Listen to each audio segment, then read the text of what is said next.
Bismillahirrahmanirrahim. Today I will discuss chapter number 3 matrices and determinant from class 10th. आज हम जो exercise start लेंगे वो एक्सरसाइज नंबर 3.1 है। एक्सरसाइज नंबर 3.1 क्वेश्चन नंबर 1 है write the number of rose and numbers of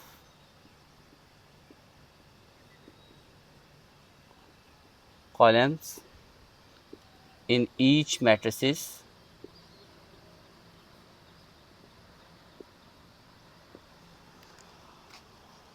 first part है इसका a equal to 0 0 0। रो आपकी जो है वो हॉरिजेंटल होती है, ये R1, ये भी R1 R2। ये कॉलम जो है आपका वर्टिकल होता है C1 C2। So number of rows equal to 2 rows हैं और number of column equal to 2। Second part है b इक्वल टू 3 4 7। इसमें आपके पास जो हॉरिजेंटल है R1, second R2, third R3, then column जो है वो आपके पास C1 है। नंबर ऑफ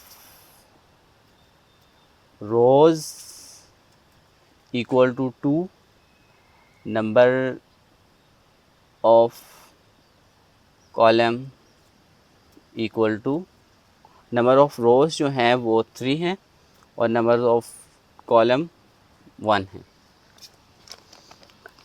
इसका तीसरा पार्ट है C is equal to 8 -10 and 11।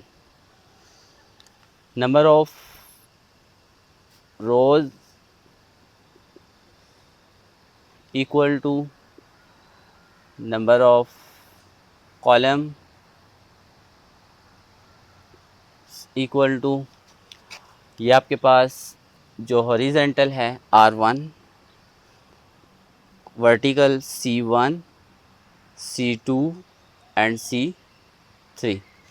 So number of rows कितने हुए 1 और नंबर ऑफ कॉलम्स कितने हुए 3। नाउ अब पार्ट नंबर 4 है इसका D इक्वल टू 3 2 1 1 0 3 4 5 6। अब इसमें देखें कि आपके पास यहाँ से ये जो हॉरिजेंटल है ये R1, सेकंड R2, फिर देन R3, और जो आपके पास कॉलम होता है ये वर्टिकल होता है, ये C1 C2 and then C3। तो number of rows equal to 3, numbers of columns equal to 3। so next part है इसका E equal to 5 9 -2 -3 4 5। इसमें आप देखें कि आपके पास जो हॉरिजेंटल है R1, देन R2 और कॉलम में है C1 C2 and then C3। तो आपके पास number of rows equal to 2 और number of column equal to 3। अब इसका हम क्वेश्चन नंबर 2 करते हैं। Write the order of each matrix.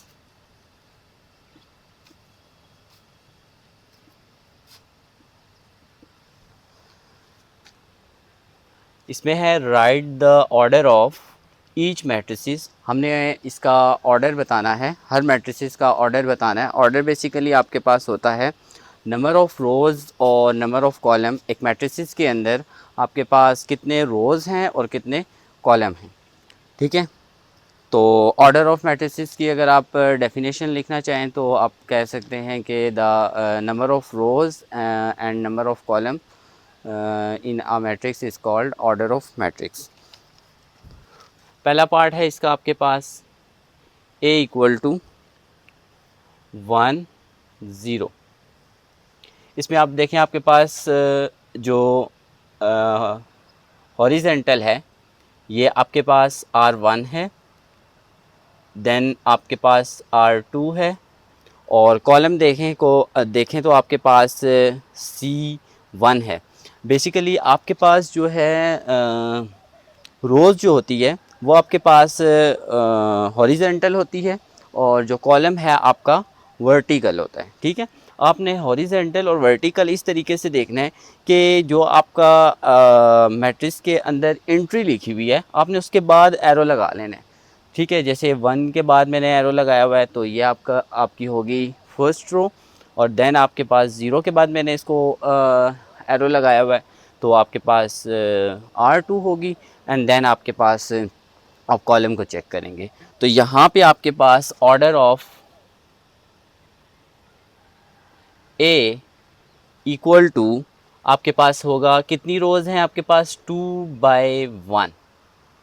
आपने पहले लिखनी होती हैं रोज़ और बीच में बाय और फिर आपके पास कॉलम, ठीक है। रोज़ पहले लिखनी है और कॉलम्स बाद में लिखनी है। देन आपके पास इसका पार्ट नंबर 2 है B इक्वल टू 3 4। इसमें अब आप देखें आपके पास जो हॉरिजेंटल है ये आपके पास R1 है। अब R1 में आप देखें तो आपके पास मैंने जो आपके पास वर्टिकल है, जो हॉरिजेंटल है, ये मैंने क्या किया कि इसको एरो लगा दिया डिजिट के बाद, ठीक है, एंट्रीज के बाद मैंने लगा दिया। देन आपके पास देखें यहाँ पे कॉलम में देखें तो आपके पास C1 एंड C2 आ रहा है। तो ऑर्डर अब इसका देखना है तो order of B equal to आपके पास रोज़ कितनी हैं 1 बाय कॉलम्स कितने हैं आपके पास 2। तो ऑर्डर इसका क्या हुआ 1/2।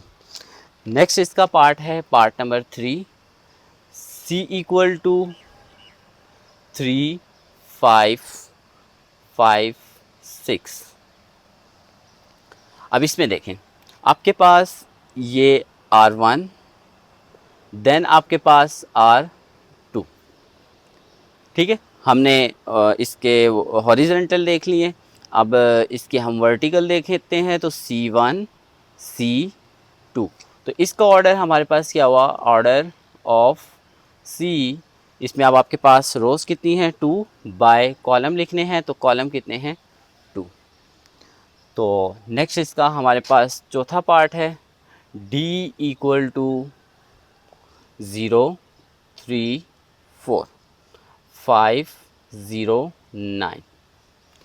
अब इसमें आप देखें तो आपके पास R1, देन आपके पास R2, देन आपके पास अपने रोज़ तो आपकी कंप्लीट होगी। अब देन आपके पास C1 C2 एंड C3।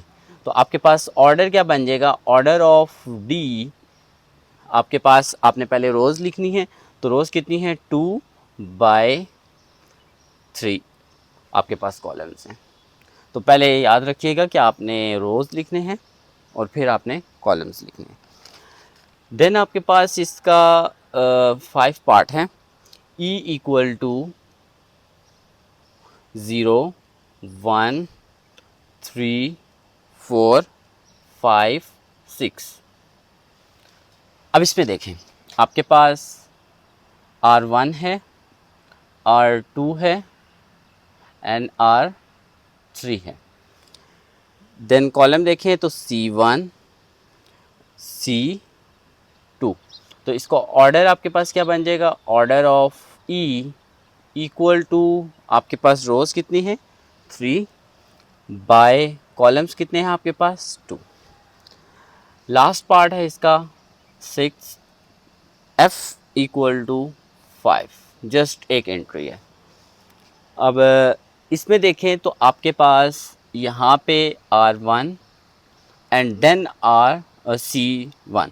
मैंने आपको बताया है कि आपने एक बात जहन में रखनी है कि जो आप एरो लगा रहे हैं वो आपने एंट्री के बाद लगानी है, ठीक है। एंट्री आ गई, एंट्री के बाद एरो और लाइन लगानी है, ठीक है। तो आपके पास हो गया order of F is equal to 1 by 1, 1 row and 1 column. 4 है।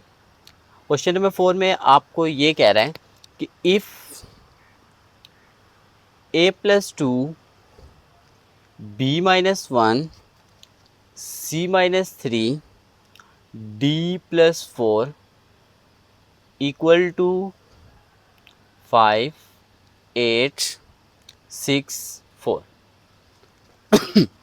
Find A B C and D। इसके हम इसको सॉल्व करते हैं। अब अगर इसको देखें तो आपके पास ये जो मैट्रिक्स दी गई है दोनों, ये इक्वल मैट्रिक्स हैं। इक्वल मैट्रिक्स ऐसी मैट्रिक्स के जिसके कोरस्पॉन्डिंग एलिमेंट्स जो हैं वह क्या होते हैं, बराबर होते हैं, इक्वल होते हैं, ठीक है। तो इसमें हम, और अगर जो इसके A+2 है वो इसके कोरस्पॉन्डिंग एलिमेंट इसका क्या बनेगा, जो एंट्री है मैट्रिक्स की वो 5 बनेगी। इसी तरीके से जो आपकी एंट्री 2 है वो सेकंड मैट्रिक्स का एंट्री 2 के बराबर होगी। तो इस तरीके से हम इसको लेके चलेंगे। तो इसमें आपके ये देखें A+2 इक्वल टू 5, पहली इक्वेशन आपके पास बन जाएगी। देन आप देखें तो C-3 आपके पास क्या हो जाएगा 8। फिर आप देखें तो एंट्री 3 है B-1 इक्वल टू 6, और फोर्थ एंट्री है D+4 इज इक्वल टू 4। तो आपके पास देखें A यहीं पे रहेगा और जो नंबर वाला है, नंबर्स हैं वो आप एक तरफ कर लें। 5 ये इधर प्लस का है तो ये उधर जाके क्या हो जाएगा माइनस का 2। तो A इक्वल टू क्या आ जाएगा 3। देन आप देखें तो आपके पास C इक्वल टू 8। अब ये एंट्री जो है यहाँ पे नेगेटिव है, हम इसको क्या करेंगे इक्वल के उस तरफ लेके जाएंगे तो आपके पास आ जाएगा +3।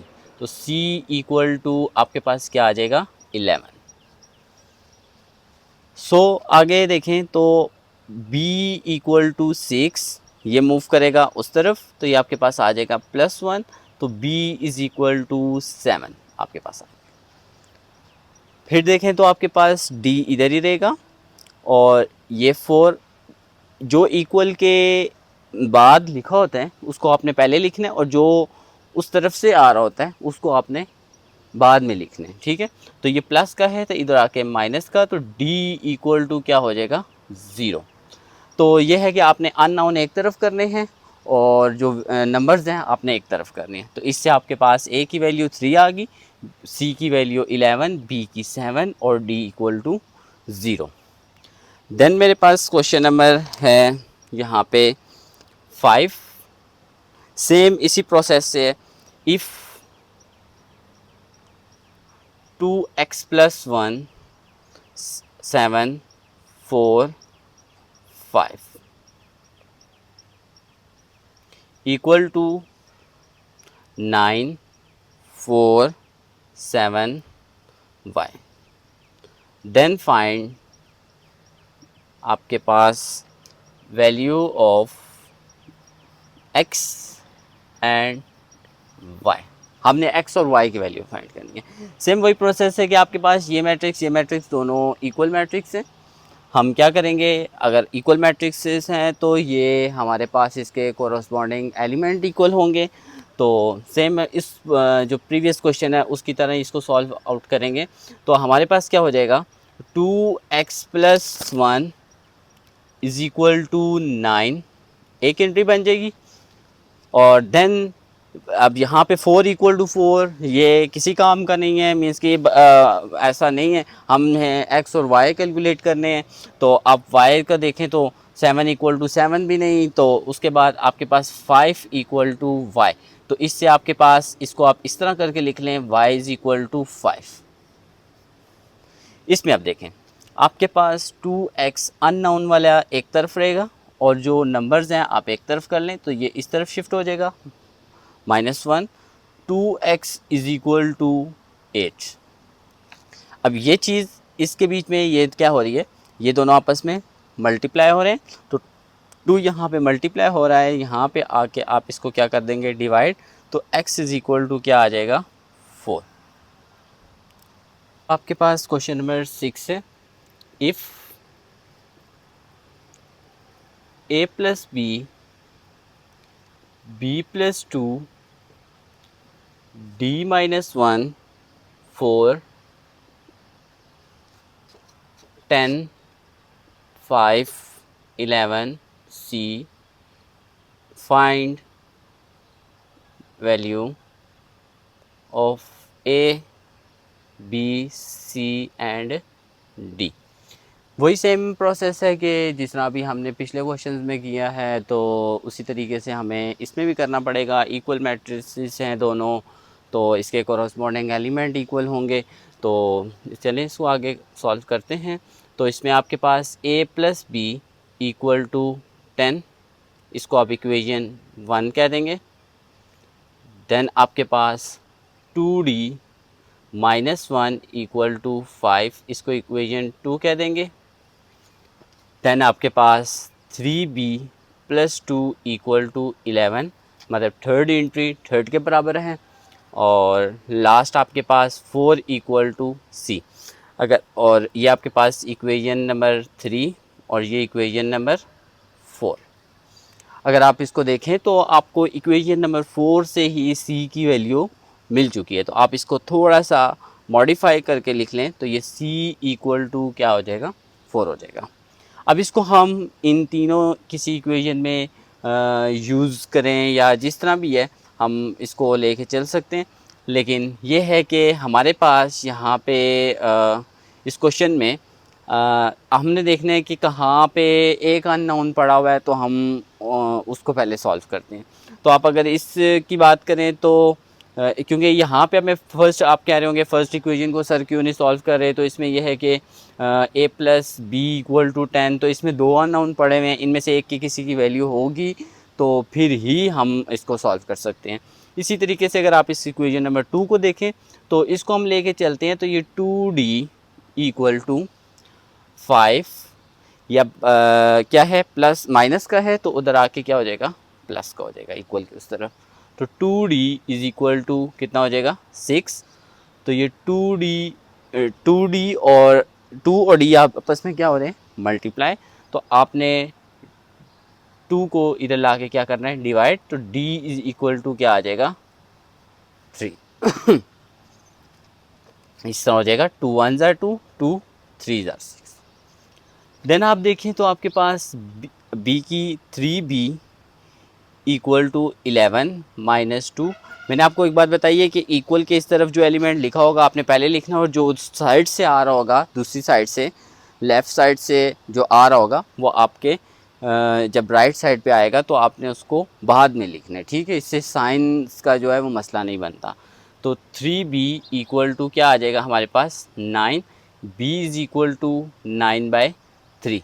ये इधर b के साथ मल्टीप्लाई हो रहा था, इधर आके डिवाइड। तो b इक्वल टू क्या आ जाएगा, 3। 3 1 ज़ा 3 एंड 3 3 ज़ा 9। तो b इज़ इक्वल टू क्या आ जाएगा, 3। अब आप ये देखें कि इसको b को मैं अगर यहाँ पे इक्वेशन 1 के अंदर यूज़ करूँ तो a की वैल्यू निकल आएगी। तो आप यहाँ पे लिख लें कि पुट इन 1। तो अब यहाँ पे क्या करते हैं, यूजिंग b इक्वल टू 3, तो अगर हम a as it is b की जगह पे 3 रखते हैं इक्वल टू 10, तो a इज़ इक्वल टू मेरे पास क्या आ जाएगा 10, ये इधर प्लस का है तो इधर आके माइनस का, तो a इज़ इक्वल टू क्या आ जाएगा a इक्वल टू 7। तो इस तरीके से हमने a और b की वैल्यू फाइंड आउट कर ली है। ठीक हो गया। नेक्स्ट है मेरे पास question number 7, if p plus q 5 11 p minus 2q equal to, इसको मैं थोड़ा सा ऊपर करके लिख लेता हूँ, d इक्वल टू 3। ये मेरे पास 6 5 11 0। Find p and q। अब इसमें अगर आप देखें तो ये भी दोनों इक्वल मैट्रिसेस हैं, तो सेम प्रोसेस उसी तरीके से सॉल्व होगा। तो p plus q equal to 6 आपके पास आ जाएगा। और देखिए 5 इक्वल टू 5 नहीं, ये हमारे किसी काम का भी नहीं है और ये इक्वल नहीं रख सकते। इसी तरीके से ये भी इक्वल नहीं, इसको भी ज़रूरत नहीं है, तो हमारे इससे हो जाएगा p minus 2q equal to 0। अब आप इसमें ये देखें कि आप यहाँ से एक जर्नल वैल्यू निकालें। ठीक है, ये p इज़ इक्वल टू, ये उस तरफ जाएगा तो 0 प्लस 2q हो जाएगा, तो ये आपके पास आ जाएगा p is equal to 2q। इसको हम इक्वेशन, इसको आप 1 का नाम दे दें और इसको आप 2 का नाम दे दें।